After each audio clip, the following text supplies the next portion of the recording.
pean jätkuvalt näitama tulemusi valdkonnas, ma pean jätkuvalt olema ekspert, aga samal ajal ma pean olema ka see isik, kes suudab selle meeskonna käivitada, kes suudab nende motivatsiooni tagada, kes suudab neid võimustada, nende iseseisvust kasvatada, neile tagasisidet anda, kõiki neid asju teha. Ja kuidasmoodi siin teha see valik? Ja asi muutub keeruliseks veel selle võrra, et tihtilugu need spetsialistid, kes juhiks saavad, nendel ei olegi erilist huvi selle inimeste juhtimise vastu. Neil on huvi küll oma valdkonna vastu, nad tahavad seal läbi lüüa, midagi saavutada, aga nendel reaalselt ei ole huvi nende teemade vastu, mida liidri roll nendelt ootab. Samuti nende isiksuse omadused tihtilugu ei toetagi, nad ei ole suurem asi võib-olla kõnemehed, nad ei ole võib-olla suurem asi tugevate sotsiaalsete oskustega.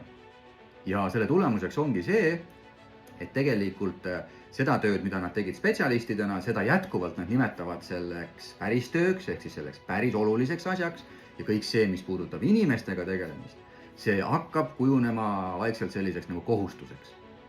Kuni selleni välja, et me mõnikord selliseid koolitusi tellime seepärast, et juhid isegi ei taha koosolekuid teha. Nad tunnevad ennast nii ebamugavalt, sest nad ei oska seal klassi ees rääkida, nad ei oska inimestega suhelda, see on ebamugav kohustus.